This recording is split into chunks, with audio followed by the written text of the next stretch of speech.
नमस्कार दोस्तों। इस वीडियो में हम 250 महत्वपूर्ण इतिहास के प्रश्न को देखेंगे और ये जो प्रश्न है एनसीईआरटी बेस्ड 9th क्लास से लिया गया है। इसमें संपूर्ण अध्याय से प्रश्न को बनाया गया है, तो इस वीडियो को लाइक सब्सक्राइब शेयर जरूर कर दें। तो चलिए प्रश्न संख्या 1 की ओर चलते हैं। प्रश्न संख्या 1 है, फ्रांसीसी क्रांति की शुरुआत कब हुई थी? तो दोस्तों फ्रांसीसी क्रांति की जो शुरुआत है 14 जुलाई 1789 को हुआ था। 14 जुलाई 1789 को हुआ था। चलिए प्रश्न संख्या 2 की तरफ चलते हैं। बास्तिल किला किसका प्रतीक माना जाता था? तो बास्तिल किला जो है राजा निरंकुश सत्ता का प्रतीक था। प्रश्न 3, फ्रांसीसी समाज को कितने वर्गों में बांटा गया था? फ्रांसीसी समाज को 3 वर्गों में बांटा गया था। पहला, दूसरे और तीसरे एस्टेट में बांटा गया था। चलिए प्रश्न संख्या 4 है, तीसरा ए एस्टेट किन लोगों से मिलकर बना था? तो ये तीसरा ए एस्टेट किसान, श्रमिक और मध्यम वर्ग के लोगों से मिलकर बना हुआ था। प्रश्न 4, राजा लुईस 16वें ने सत्ता में आने के बाद किसे वित्तीय संकट से उबारने के लिए बुलाया? तो इसका आंसर हो जाएगा उसने ए स्टेट जनरल को बैठक बुलाने का निर्णय लिया था। प्रश्न 5, ए स्टेट जनरल की बैठक में वोटिंग कैसे होती थी? ए स्टेट को एक मत मिलता था उसमें। प्रश्न है 7, राष्ट्रीय सभा की घोषणा किसने की? तो तीसरे ए स्टेट के प्रतिनिधि ने राष्ट्रीय सभा की घोषणा की थी। प्रश्न 8 है, राष्ट्रीय सभा का उद्देश्य क्या था? राष्ट्रीय सभा का उद्देश्य था संविधान बनाकर राजा की शक्ति को सीमित करना। फ्रांस का संविधान कब तैयार हुआ? प्रश्न 9 है, फ्रांस का संविधान कब तैयार हुआ था? तो 1791 में फ्रांस का संविधान तैयार हुआ था। चलिए प्रश्न संख्या 10, 1791 के संविधान के अनुसार मत देने का अधिकार किसे मिला? तो ये केवल सक्रिय नागरिकों को मिला था, केवल सक्रिय नागरिक को मिला हुआ था। प्रश्न है, जैकोबिन क्लब का नेतृत्व किसने किया था? जैकोबिन क्लब का नेतृत्व मैक्सिमिलियन रोब्सपियर ने किया था। प्रश्न है 12, रोब्सपियर के शासनकाल को क्या कहा जाता है? आतंक का शासन कहा जाता है। प्रश्न है, गिलोटिन क्या है? तो गिलोटिन एक ऐसा यंत्र था जिससे सिर काटकर मृत्यु दंड दिया जा सकता था। फ्रांसीसी क्रांति के बाद कौन सी सरकार बनी थी? फ्रांसीसी क्रांति के बाद जो सरकार बनी थी निर्देशों की सरकार बनी थी, डायरेक्टोरी का बना था। प्रश्न है 15, निर्देशों की सरकार कितने सदस्यों की कार्यपालिका थी? तो ये 5 सदस्य की कार्यपालिका थी। प्रश्न क्या है, फ्रांसीसी क्रांति के दौरान महिलाओं ने किस अधिकार की मांग की थी? तो समान अधिकार और मताधिकार की मांग की थी। प्रश्न है 17, ओलंपिक टी गूंज कौन थी? एक महिला समाज सुधारक जिन्होंने महिलाओं के अधिकार के लिए घोषणा पत्र लिखा था। प्रश्न क्या है 18, बच्चों की प्राथमिक शिक्षा अनिवार्य कब की गई? तो क्रांति के बाद नई सरकार ने शिक्षा को अनिवार्य और मुफ्त किया गया था।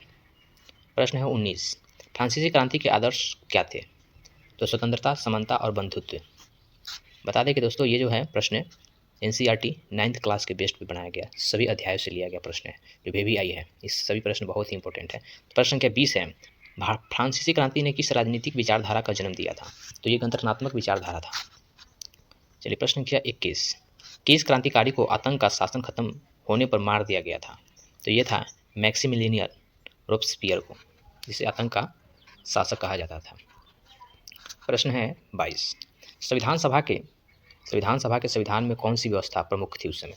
शक्ति का विभाजन, कार्यपालिका, विधायिका और न्यायपालिका में। प्रश्न है, किस वर्ग को सबसे अधिक कर देना पड़ता था?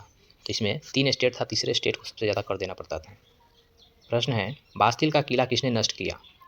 विद्रोहियों जनता ने किया था।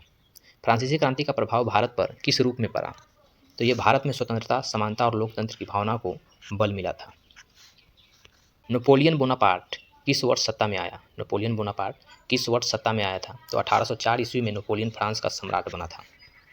चलिए प्रश्न संख्या 27 में है, नेपोलियन ने किस कानून की स्थापना की? तो ये सिविल कोड या नेपोलियन संहिता की स्थापना की थी। प्रश्न है 28, नेपोलियन संहिता में क्या प्रमुख बातें थी? तो कानून के समक्ष समानता, संपत्ति का अधिकार और जन्म के आधार पर विशेषाधिकार की समाप्ति।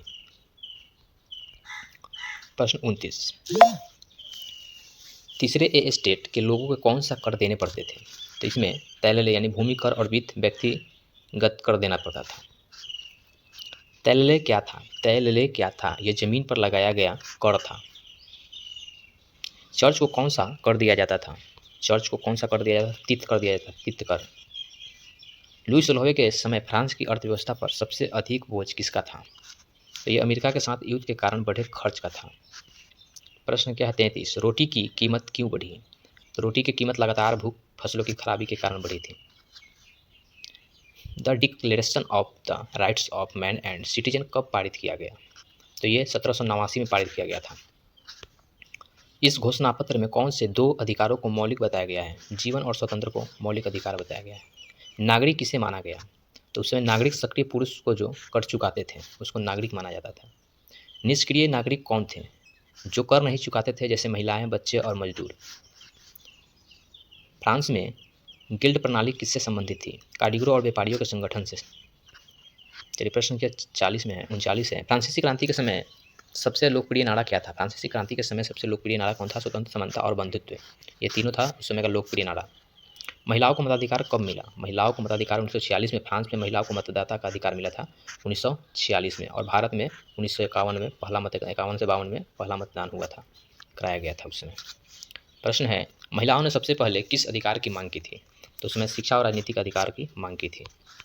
प्रश्न है, फ्रांसीसी क्रांति के बाद शिक्षा का अधिकार किसे दिया गया? सभी बच्चों को, चाहे वो किसी भी वर्ग, किसी भी धर्म का हो। प्रश्न है, फ्रांस की मुद्रा किस चीज़ पर आधारित थी? ताम्र और रजत, यानी रजत का मतलब चांदी की सिक्का पर था, तांबा और चांदी का। डायरेक्टरी क्यों असफल रही? तो इसमें लगातार सत्ता संघर्ष और भ्रष्टाचार हो रहा था। प्रश्न है, फ्रांसीसी क्रांति में किस सामाजिक वर्ग के नेतृत्व किया था? मध्यम वर्ग और बुजुर्ग वर्ग ने किया था। प्रश्न है 46 हो चुका है। एनालाइटमेंट विचारों ने किस बात पर जोर दिया? तर्क, स्वतंत्रता और समानता पर दिया था। प्रश्न है 47। रूसो ने किस विचार का समर्थन किया था? रूसो ने सामाजिक अनुबंध यानी सोशल कॉन्ट्रैक्ट का दिया था। प्रश्न है 48। लॉक ने किस अधिकार का समर्थन किया था? जीवन, स्वतंत्रता और संपत्ति के अधिकारों का। प्रश्न क्या है 49। फ्रांसीसी क्रांति का प्रभाव कहाँ कहाँ पड़ा? तो ये यूरोप में पड़ा, लैटिन अमेरिका और भारत जैसे अनेक देशों में फ्रांसीसी क्रांति का प्रभाव पड़ा था। प्रश्न क्या है, फ्रांसीसी क्रांति ने किस प्रकार की सरकार की स्थापना की थी? तो उस समय संवैधानिक और गणतांत्रिक सरकार की स्थापना की थी। देखते हैं प्रश्न क्या 51 है कि फ्रांसीसी समाज का प्रथम ए स्टेट कौन था? तो ये पादरी वर्ग था। प्रश्न क्या है 52। फ्रांसीसी समाज का द्वितीय स्टेट कौन था? तो ये कुलीन वर्ग है, नोबिलिटी। प्रश्न है तीसरे स्टेट के लोग ही क्रांति का नेतृत्व क्यों कर रहे थे? क्योंकि वह शिक्षित, जागरूक और शोषित थे। प्रश्न है, राजा लुई 16वें किस वंश का था? तो ये बर्बन वंश का था। फ्रांस की जनता बास्तिल जेल पर क्यों टूट पड़ी थी? बास्तिल जेल पर क्यों टूट पड़ी थी? वहाँ शाही अत्याचार के प्रतीक और हथियार मौजूद थे। प्रश्न है 56। नेशनल असेंबली ने चर्च की संपत्ति का क्या किया? नेशनल असेंबली ने चर्च की संपत्ति का क्या किया? उसे जब्त कर लिया गया। 1791 के संविधान ने किस प्रकार की सरकार स्थापित की? सीमित राजतंत्र की। प्रश्न है 58। रोब्सपियर किस संगठन से जुड़ा था? जैकोबिन क्लब से जुड़ा था। प्रश्न है 59। जैकोबिन क्लब के सदस्यों की पोशाक क्या होती थी? नीली पैंट, लाल टोपी और सादा कपड़े था। जैकोबिन क्लब किन वर्गों का प्रतिनिधित्व करता था? तो गरीब, श्रमिकों और कारीगरों का। प्रश्न क्या है, नेशनल कन्वेंशन ने भारत को कब गणराज्य घोषित किया? तो 1792 में किया था। प्रश्न क्या है, लुई 16वें को कब मृत्युदंड दिया गया था? लुई 16वें को कब मृत्युदंड दिया गया था? तो ये जनवरी 1793 में दिया गया था। प्रश्न है, फ्रांसीसी क्रांति के दौरान नए पंचांग की शुरुआत क्यों की गई?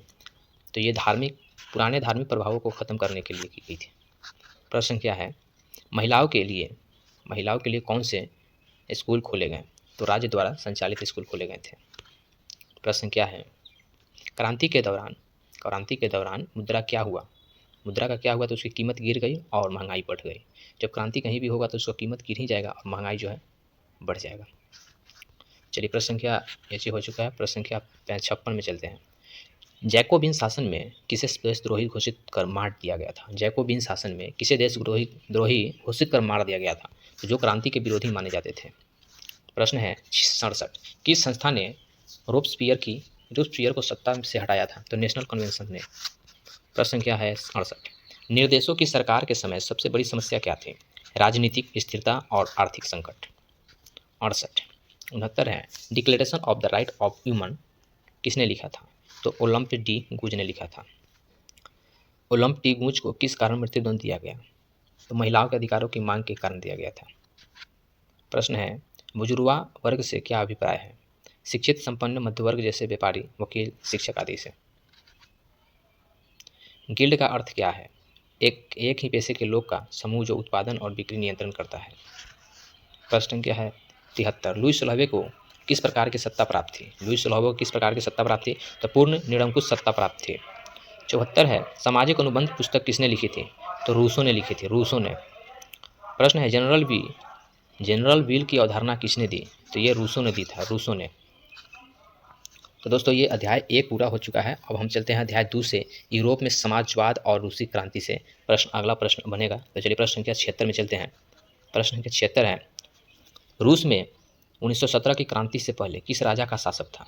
तो ये जार निकोलस द्वितीय का शासन था। बहुत ही इंपॉर्टेंट क्वेश्चन है ये। प्रश्न है, जार क्या होता है? जार जो है, जार का, रूस का सम्राट को जार कहा जाता था। जार क्या होता है? तो रूस का सम्राट। प्रश्न है 78, रूसी समाज में किस वर्ग की संख्या सबसे अधिक थी? तो यहाँ किसानों की संख्या सबसे अधिक थी।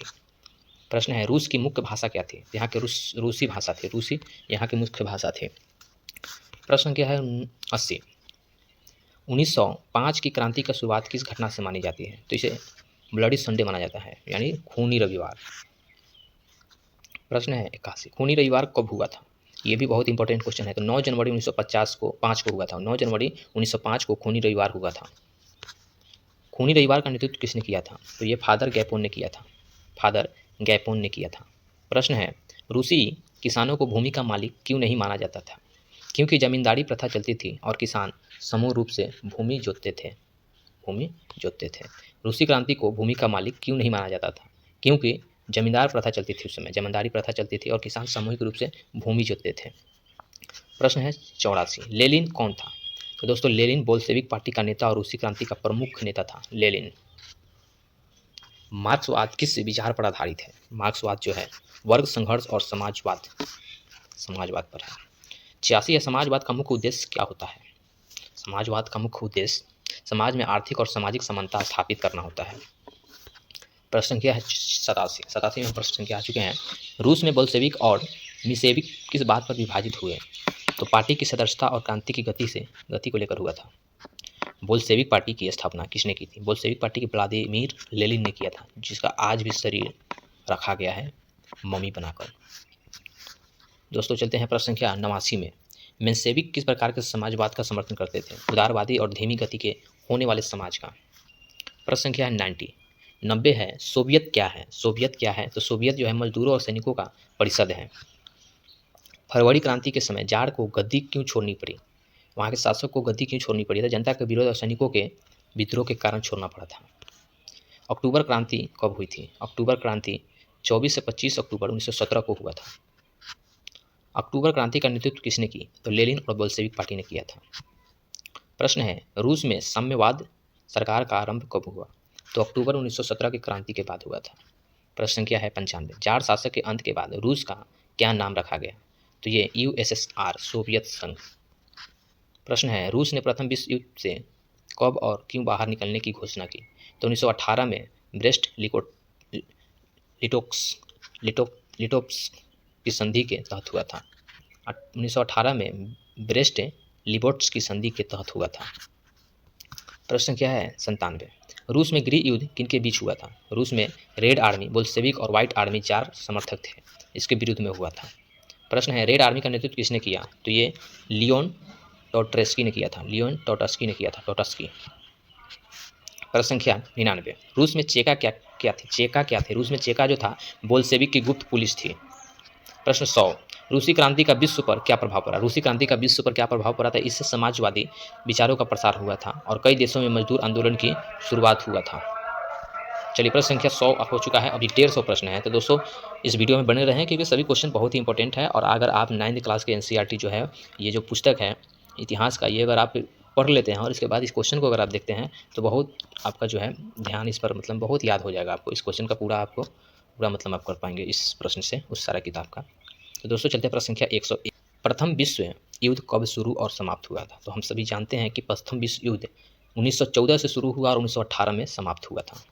1914 से 1918 में समाप्त हुआ था। प्रश्न है, प्रथम विश्व युद्ध के बाद जर्मनी में कौन सी सरकार बनी? तो ये वाइमर गणराज्य बना हुआ था। प्रश्न संख्या 103, वर्साय संधि पर हस्ताक्षर कब हुआ? 28 जून 1919 को। प्रश्न है, वर्साय संधि के अनुसार जर्मनी पर क्या प्रतिबंध लगाया गया? तो जर्मनी को अपार युद्ध क्षतिपूर्ण देनी पड़ी और उस सेना को सीमित कर दिया गया। प्रश्न 105, वाइमर गणराज्य को जर्मन लोग क्यों पसंद नहीं करते? क्योंकि उन्होंने वर्साय संधि को स्वीकार किया था। जर्मनी में महंगाई चरम पर कब पहुंची? तो 1923 में। 1923 में महंगाई चरम पर पहुंचा था। हिटलर किस पार्टी से जुड़ा था? तो हिटलर नाजीवाद जिसे कहा जाता है, Nazi party, national socialist German workers party से जुड़ी हुई थी। हिटलर ने जर्मनी की नागरिकता कब प्राप्त की थी? हिटलर ने जर्मनी की नागरिकता कब प्राप्त की थी? तो 1932 में प्राप्त किया था। प्रश्न है, हिटलर को चांसलर कब बनाया गया? हिटलर को चांसलर कब बनाया गया? तो ये 1933 में बनाया गया था। प्रश्न क्या है, हिटलर ने जर्मन संसद को क्या कहा गया? हिटलर ने जर्मन संसद को क्या कहा? राई खसौट कहा गया, राई खसौट। नाजी पार्टी का चिन्ह क्या था? नाजी पार्टी का स्वस्तिक चिन्ह था। प्रश्न है, हिटलर का प्रचार माध्यम क्या था? इसने प्रचार कैसे करता था अपने पार्टी का? तो यह रेडियो, सिनेमा, भाषण और पोस्टर ऑपरेट करके करता था। प्रश्न है, जर्मनी में बच्चों को कौन से संगठन में शामिल किया जाता था? तो हिटलर यूथ और लीग ऑफ जर्मन गर्ल्स। प्रश्न है 114, हिटलर ने यहूदियों को किस रूप में प्रस्तुत किया? जर्मनी की बर्बादी के जिम्मेदार के रूप में। प्रश्न है, जातीय सफाया का क्या मतलब है? यहूदियों और अन्य अल्पसंख्यकों को पूर्ण सफाया करना। हिटलर जो था ये यहूदियों का सबसे बड़ा कट्टर दुश्मन था। प्रश्न क्या है, नाजी पार्टी ने यहूदियों पर क्या प्रतिबंध लगाया? सरकारी नौकरी, स्कूलों और सार्वजनिक स्थलों पर प्रतिबंध लगाया था। प्रश्न है, गैस चैम्बर का उपयोग किस लिए किया गया? गैस चैम्बर का उपयोग किस लिए किया गया? तो यह यहूदियों की सामूहिक हत्या के लिए किया गया था। प्रश्न है, हिटलर का जन्म कहाँ हुआ था? हिटलर का जन्म ऑस्ट्रिया में हुआ था। ऑस्ट्रेलिया नहीं, ऑस्ट्रिया में हुआ था। हिटलर किस युद्ध में सैनिक था? हिटलर किस युद्ध में सैनिक था? तो प्रथम विश्व युद्ध में सैनिक था। हिटलर की आत्मकथा का क्या नाम है?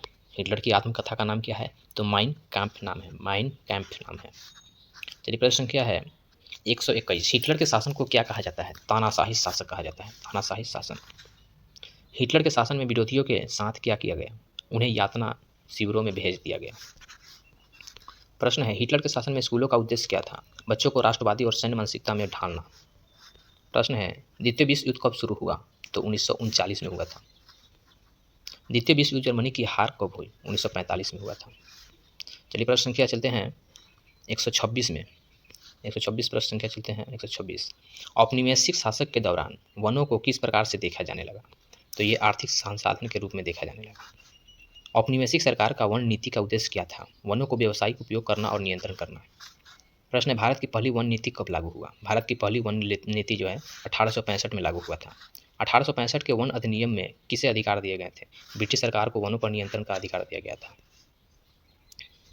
प्रश्न है 130, वनों को संरक्षित, सुरक्षित और खुली श्रेणियों में किस अधिनियम ने बांटा? तो ये 1878 के वन अधिनियम ने बांटा था। 1878 के वन अधिनियम ने। संरक्षित वन किसके लिए आरक्षित थे?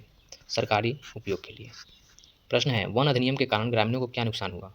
उन्हें परंपरागत अधिकार छीन लिए गए। प्रश्न है, जंगल काटने पर किसे सजा मिलती थी? तो ग्रामीणों को मिलती थी। प्रश्न है, डिकोटिंग का क्या अर्थ था?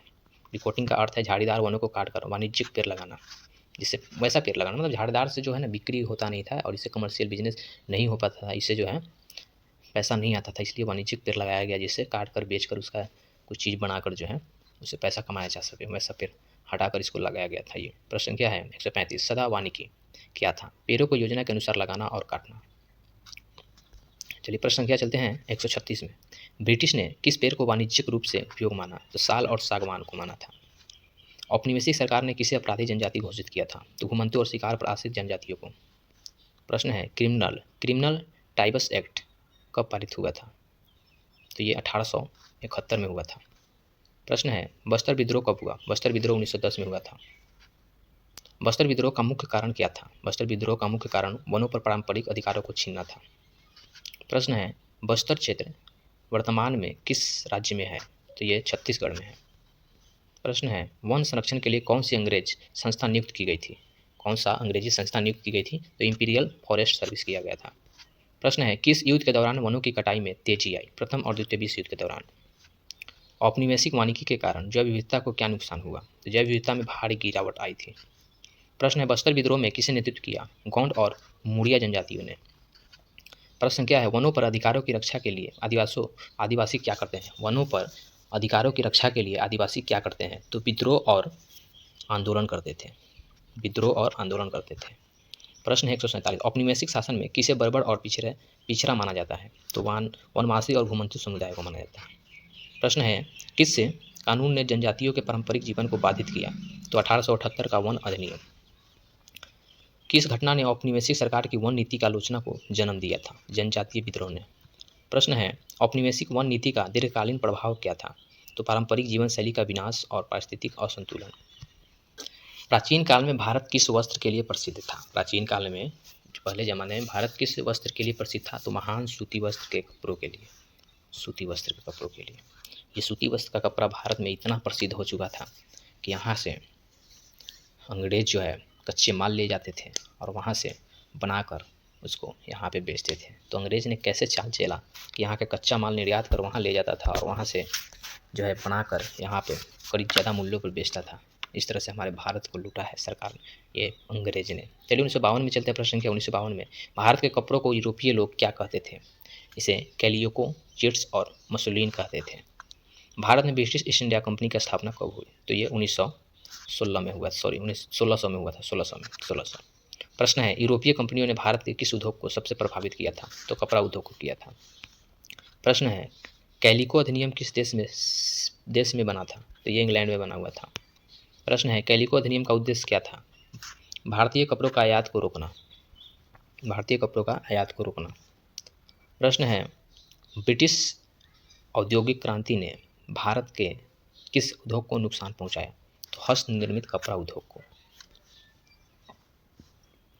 भारत में पहली कपड़ा मिल कब और कहाँ स्थापित हुआ? तो ये मुंबई में 1854 में हुआ था। 1854 में मुंबई में हुआ था।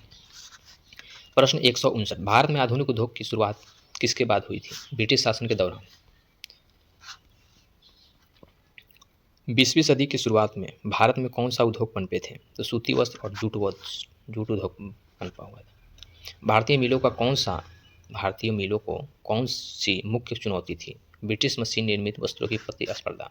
यानी उस समय जो था ब्रिटिश लोग जो था, अंग्रेज जो था, मशीन का निर्यात कर चुका था उस समय। औद्योगिक क्रांति की वजह से जो है उस समय मशीन जो है वो लोग मशीन से मतलब बनाते थे। सूती वस्त्र यहाँ से ले जाते थे कच्चा माल और मशीन से निर्मित वस्त्र करते थे। लेकिन यहाँ पे जो था मशीन नहीं था और हाथों के द्वारा बनाया जाता था। और तो इसी के कंपटीशन की वजह से जो है हमारा देश में ये लोग जो है माल जो है सस्ता माल जो है यहाँ बेचने लगा।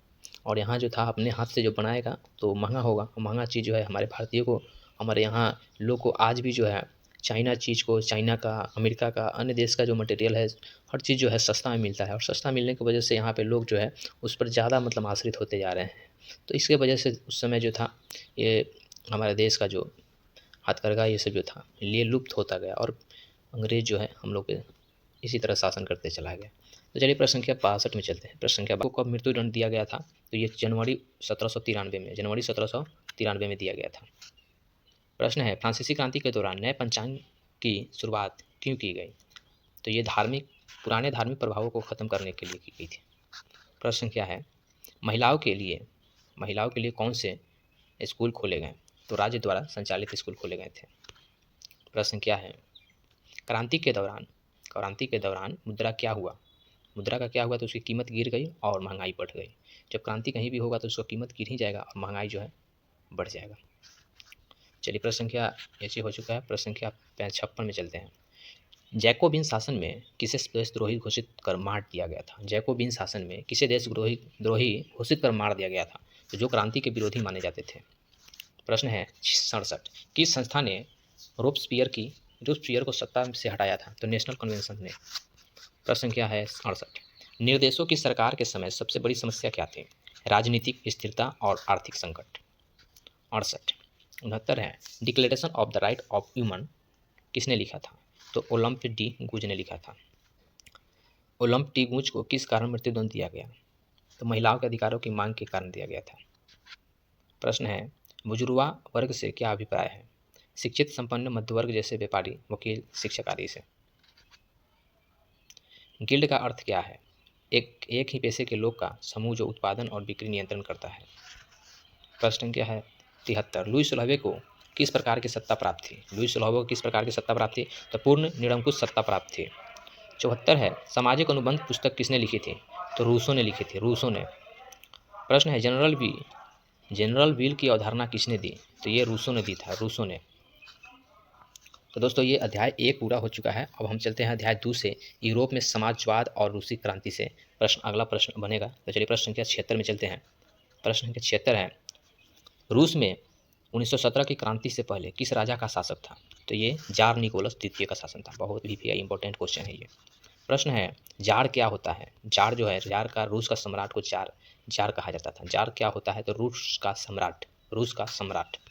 प्रश्न है 78, रूसी समाज में किस वर्ग की संख्या सबसे अधिक थी? तो यहाँ किसानों की संख्या सबसे अधिक थी। प्रश्न है, रूस की मुख्य भाषा क्या थी? यहाँ के रूसी भाषा थे, रूसी यहाँ की मुख्य भाषा थे। प्रश्न क्या है 80, 1905 की क्रांति का शुरुआत किस घटना से मानी जाती है? तो इसे ब्लडी संडे माना जाता है, यानी खूनी रविवार। प्रश्न है 81, खूनी रविवार कब हुआ था? ये भी बहुत इंपॉर्टेंट क्वेश्चन है। तो 9 जनवरी 1950 को 5 को हुआ था। 9 जनवरी 1905 को खूनी रविवार हुआ था। खूनी रविवार का नेतृत्व किसने किया था? तो ये फादर गैपोन ने किया था। प्रश्न है, रूसी किसानों को भूमि का मालिक क्यों नहीं माना जाता था? क्योंकि जमींदारी प्रथा चलती थी और किसान समूह रूप से भूमि जोतते थे। रूसी क्रांति को भूमि का मालिक क्यों नहीं माना जाता था? क्योंकि जमींदार प्रथा चलती थी, उस समय जमींदारी प्रथा चलती थी और किसान सामूहिक रूप से भूमि जोतते थे। प्रश्न है 84, लेनिन कौन था? तो दोस्तों लेनिन बोल्शेविक पार्टी का नेता और रूसी क्रांति का प्रमुख नेता था लेनिन। मार्क्सवाद किस विचार पर आधारित है? मार्क्सवाद जो है वर्ग संघर्ष और समाजवाद पर है। 86 है, समाजवाद का मुख्य उद्देश्य क्या होता है? समाजवाद का मुख्य उद्देश्य समाज में आर्थिक और सामाजिक समानता स्थापित करना होता है। प्रश्न संख्या है 87 में प्रश्न संख्या आ चुके हैं। रूस में बोल्शेविक और मिसेविक किस बात पर विभाजित हुए? तो पार्टी की सदस्यता और क्रांति की गति को लेकर हुआ था। बोल्शेविक पार्टी की स्थापना किसने की थी? बोल्शेविक पार्टी की व्लादिमीर लेनिन ने किया था, जिसका आज भी शरीर रखा गया है मम्मी बनाकर। दोस्तों चलते हैं प्रश्न संख्या 89 में। मेंशेविक किस प्रकार के समाजवाद का समर्थन करते थे? उदारवादी और धीमी गति के होने वाले समाज का। प्रश्न संख्या है 90 है, सोवियत क्या है? तो सोवियत जो है मजदूरों और सैनिकों का परिषद है। फरवरी क्रांति के समय जार को गद्दी क्यों छोड़नी पड़ी? वहाँ के शासक को गद्दी क्यों छोड़नी पड़ी? तो जनता के विरोध और सैनिकों के विद्रोह के कारण छोड़ना पड़ा था। अक्टूबर क्रांति कब हुई थी? अक्टूबर क्रांति 24 से 25 अक्टूबर 1917 को हुआ था। अक्टूबर क्रांति का नेतृत्व किसने की? तो लेनिन और बोल्शेविक पार्टी ने किया था। प्रश्न है, रूस में साम्यवाद सरकार का आरंभ कब हुआ? तो अक्टूबर 1917 की क्रांति के बाद हुआ था। प्रश्न संख्या है 95, जार शासक के अंत के बाद रूस का क्या नाम रखा गया? तो ये USSR, सोवियत संघ। प्रश्न है, रूस ने प्रथम विश्व युद्ध से कब और क्यों बाहर निकलने की घोषणा की? तो 1918 में ब्रेस्ट लिटोव्स्क की संधि के तहत हुआ था। 1918 में ब्रेस्ट लिटोव्स्क की संधि के तहत हुआ था। प्रश्न क्या है 97, रूस में गृह युद्ध किनके बीच हुआ था? रूस में रेड आर्मी, बोल्शेविक और व्हाइट आर्मी 4 समर्थक थे, इसके विरुद्ध में हुआ था। प्रश्न है, रेड आर्मी का नेतृत्व किसने किया? तो ये लियोन टॉटस्की ने किया था। प्रश्न संख्या 99, रूस में चेका क्या थे? रूस में चेका जो था बोल्शेविक की गुप्त पुलिस थी। प्रश्न 100, रूसी क्रांति का विश्व पर क्या प्रभाव पड़ा? था इससे समाजवादी विचारों का प्रसार हुआ था और कई देशों में मजदूर आंदोलन की शुरुआत हुआ था। चलिए प्रश्न संख्या 100 हो चुका है, अभी 150 प्रश्न है। तो दोस्तों इस वीडियो में बने रहें क्योंकि सभी क्वेश्चन बहुत ही इंपॉर्टेंट है। और अगर आप 9th क्लास के NCERT जो है, ये जो पुस्तक है इतिहास का, ये अगर आप पढ़ लेते हैं और इसके बाद इस क्वेश्चन को अगर आप देखते हैं तो बहुत आपका जो है ध्यान इस पर मतलब बहुत याद हो जाएगा आपको। इस क्वेश्चन का पूरा मतलब आप कर पाएंगे इस प्रश्न से उस सारा किताब का। तो दोस्तों चलते हैं प्रश्न संख्या 101 में। प्रश्न संख्या 101, प्रथम विश्व युद्ध कब शुरू और समाप्त हुआ था? तो हम सभी जानते हैं कि प्रथम विश्व युद्ध 1914 से शुरू हुआ और 1918 में समाप्त हुआ था। 1914 से 1918 में समाप्त हुआ था। प्रश्न है, प्रथम विश्व युद्ध के बाद जर्मनी में कौन सी सरकार बनी? तो ये वाइमर गणराज्य बना हुआ था। प्रश्न संख्या 103, वर्साय संधि पर हस्ताक्षर कब हुआ? 28 जून 1919 को। प्रश्न है, वर्साय संधि के अनुसार जर्मनी पर क्या प्रतिबंध लगाया गया? तो जर्मनी को अपार युद्ध क्षतिपूर्ण देनी पड़ी और उस सेना को सीमित कर दिया गया। प्रश्न 105, वाइमर गणराज्य को जर्मन लोग क्यों पसंद नहीं करते? क्योंकि उन्होंने वर्साय संधि को स्वीकार किया था। जर्मनी में महंगाई चरम पर कब पहुंची? तो 1923 में 1923 में महंगाई चरम पे पहुंचा था। हिटलर किस पार्टी से जुड़ा था? तो हिटलर नाजीवाद जिसे कहा जाता है, Nazi party, national socialist German workers party से जुड़ी हुई थी हिटलर। हिटलर ने जर्मनी की नागरिकता कब प्राप्त की थी? हिटलर ने जर्मनी की नागरिकता कब प्राप्त की थी? तो 1932 में प्राप्त किया था। प्रश्न है हिटलर को चांसलर कब बनाया गया? हिटलर को चांसलर कब बनाया गया? तो ये 1933 में बनाया गया था। प्रश्न क्या है हिटलर ने जर्मन संसद को क्या कहा गया? हिटलर ने जर्मन संसद को क्या कहा? राई खसौट कहा गया, राई खसौट। नाजी पार्टी का चिन्ह क्या था? नाजी पार्टी का स्वस्तिक चिन्ह था। प्रश्न है हिटलर का प्रचार माध्यम क्या था? इसने प्रचार कैसे करता था अपने पार्टी का? तो यह रेडियो, सिनेमा, भाषण और पोस्टर ऑपरेट करके करता था। प्रश्न है जर्मनी में बच्चों को कौन से संगठन में शामिल किया जाता था? तो हिटलर यूथ और लीग ऑफ जर्मन गर्ल्स। प्रश्न है 114, हिटलर ने यहूदियों को किस रूप में प्रस्तुत किया? जर्मनी की बर्बादी के जिम्मेदार के रूप में। प्रश्न है जातीय सफाया का क्या मतलब है? यहूदियों और अन्य अल्पसंख्यकों की पूर्ण सफाया करना। हिटलर जो था ये यहूदियों का सबसे बड़ा कट्टर दुश्मन था। प्रश्न क्या है नाजी पार्टी ने यहूदियों पर क्या प्रतिबंध लगाया? सरकारी नौकरी, स्कूलों और सार्वजनिक स्थलों पर प्रतिबंध लगाया था। प्रश्न है गैस चैम्बर का उपयोग किस लिए किया गया? गैस चैम्बर का उपयोग किस लिए किया गया? तो यह यहूदियों की सामूहिक हत्या के लिए किया गया था। प्रश्न है हिटलर का जन्म कहाँ हुआ था? हिटलर का जन्म ऑस्ट्रिया में हुआ था। ऑस्ट्रेलिया नहीं, ऑस्ट्रिया में हुआ था। हिटलर किस युद्ध में सैनिक था? हिटलर किस युद्ध में सैनिक था? तो प्रथम विश्व युद्ध में सैनिक था। हिटलर की आत्मकथा का क्या नाम है? हिटलर की आत्मकथा का नाम क्या है? तो माइन कैंप नाम है, माइन कैंप नाम है। चलिए प्रश्न क्या है 121, हिटलर के शासन को क्या कहा जाता है? तानाशाही शासन कहा जाता है, तानाशाही शासन। हिटलर के शासन में विरोधियों के साथ क्या किया गया? उन्हें यातना शिविरों में भेज दिया गया। प्रश्न है हिटलर के शासन में स्कूलों का उद्देश्य क्या था? बच्चों को राष्ट्रवादी और सैन्य मानसिकता में ढालना। प्रश्न है द्वितीय विश्व युद्ध कब शुरू हुआ? तो 1939 में हुआ था। द्वितीय विश्व युद्ध जर्मनी की हार कब हुई? 1945 में हुआ था। चलिए प्रश्न संख्या चलते हैं 126 में। 126 प्रश्न संख्या चलते हैं 126, औपनिवेशिक शासक के दौरान वनों को किस प्रकार से देखा जाने लगा? तो ये आर्थिक संसाधन के रूप में देखा जाने लगा। औपनिवेशिक सरकार का वन नीति का उद्देश्य क्या था? वनों को व्यावसायिक उपयोग करना और नियंत्रण करना। प्रश्न है भारत की पहली वन नीति कब लागू हुआ? भारत की पहली वन नीति जो है 1865 में लागू हुआ था। 1865 के वन अधिनियम में किसे अधिकार दिए गए थे? ब्रिटिश सरकार को वनों पर नियंत्रण का अधिकार दिया गया था। प्रश्न है 130, वनों को संरक्षित, सुरक्षित और खुली श्रेणियों में किस अधिनियम ने बांटा? तो ये 1878 के वन अधिनियम ने बांटा था। 1878 के वन अधिनियम ने संरक्षित वन किसके लिए आरक्षित थे? सरकारी उपयोग के लिए। प्रश्न है वन अधिनियम के कारण ग्रामीणों को क्या नुकसान हुआ? उन्हें परंपरागत अधिकार छीन लिए गए। प्रश्न है जंगल काटने पर किसे सजा मिलती थी? तो ग्रामीणों को मिलती थी। प्रश्न है डिकोटिंग का क्या अर्थ था? डिकोटिंग का अर्थ है झाड़ीदार वनों को काटकर वाणिज्यिक पेड़ लगाना, जिससे वैसा पेड़ लगाना मतलब झाड़ीदार से जो है ना बिक्री होता नहीं था और इससे कमर्शियल बिजनेस नहीं हो पाता था, इससे जो है पैसा नहीं आता था, इसलिए वाणिज्यिक पेड़ लगाया गया जिससे काट कर बेच कर उसका कुछ चीज़ बनाकर जो है उससे पैसा कमाया जा सके, वैसा पेड़ हटाकर इसको लगाया गया था। ये प्रश्न क्या है 135, सदा वानिकी क्या था? पेड़ों को योजना के अनुसार लगाना और काटना। चलिए प्रश्न संख्या चलते हैं 136 में, ब्रिटिश ने किस पेड़ को वाणिज्यिक रूप से उपयोग माना? तो साल और सागवान को माना था। औपनिवेशिक सरकार ने किसे अपराधी जनजाति घोषित किया था? तो घुमंतु और शिकार पर आश्रित जनजातियों को। प्रश्न है क्रिमिनल टाइबस एक्ट कब पारित हुआ था? तो ये 1871 में हुआ था। प्रश्न है बस्तर विद्रोह कब हुआ? बस्तर विद्रोह 1910 में हुआ था। बस्तर विद्रोह का मुख्य कारण क्या था? बस्तर विद्रोह का मुख्य कारण वनों पर पारंपरिक अधिकारों को छीनना था। प्रश्न है बस्तर क्षेत्र वर्तमान में किस राज्य में है? तो ये छत्तीसगढ़ में है। प्रश्न है वन संरक्षण के लिए कौन सी अंग्रेज संस्था नियुक्त की गई थी? कौन सा अंग्रेजी संस्था नियुक्त की गई थी? तो इंपीरियल फॉरेस्ट सर्विस किया गया था। प्रश्न है किस युद्ध के दौरान वनों की कटाई में तेजी आई? प्रथम और द्वितीय विश्व युद्ध के दौरान। औपनिवेशिक वानिकी के कारण जैव विविधता को क्या नुकसान हुआ? तो जैव विविधता में भारी गिरावट आई थी। प्रश्न है बस्तर विद्रोह में किसे नेतृत्व किया? गौंड और मुड़िया जनजातियों ने। प्रश्न क्या है वनों पर अधिकारों की रक्षा के लिए आदिवासी क्या करते हैं? वनों पर अधिकारों की रक्षा के लिए आदिवासी क्या करते हैं? तो विद्रोह और आंदोलन करते थे। प्रश्न है 147, औपनिवेशिक शासन में किसे बर्बर और पिछड़ा माना जाता है? तो वनवासी और घुमंतु समुदाय को माना जाता है। प्रश्न है किस कानून ने जनजातियों के पारंपरिक जीवन को बाधित किया? तो 1878 का वन अधिनियम। किस घटना ने औपनिवेशिक सरकार की वन नीति की आलोचना को जन्म दिया था? जनजातीय विद्रोह ने। प्रश्न है, औपनिवेशिक वन नीति का दीर्घकालीन प्रभाव क्या था? तो पारंपरिक जीवन शैली का विनाश और पारिस्थितिक असंतुलन। प्रश्न क्या है? आगे प्रश्न संख्या 150 से 151 में हम चलते हैं। प्रश्न संख्या 151 में प्रश्न है,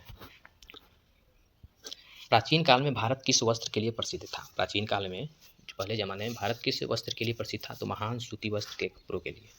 सूती वस्त्र के कपड़ों के लिए।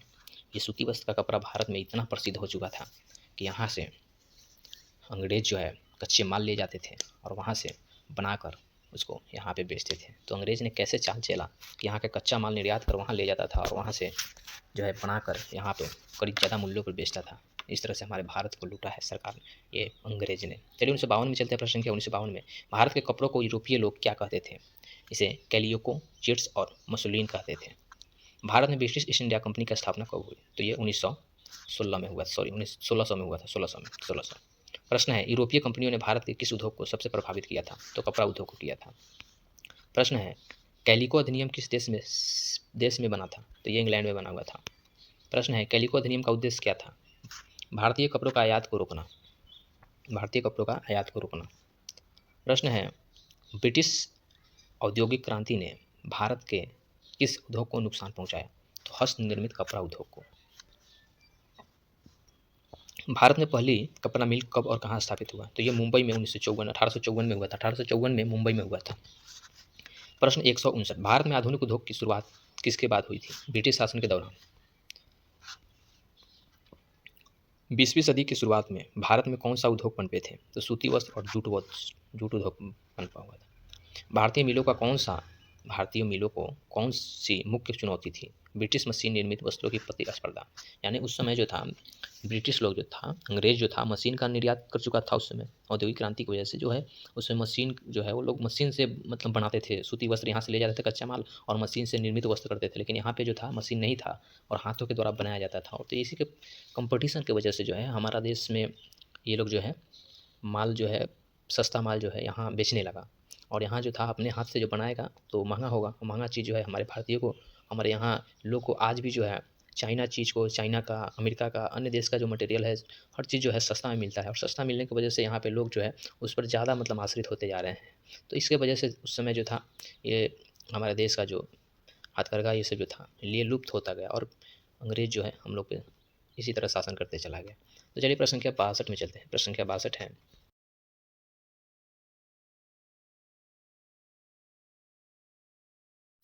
तो दोस्तों इस वीडियो में हमने 250 महत्वपूर्ण इतिहास के प्रश्न को कवर किया।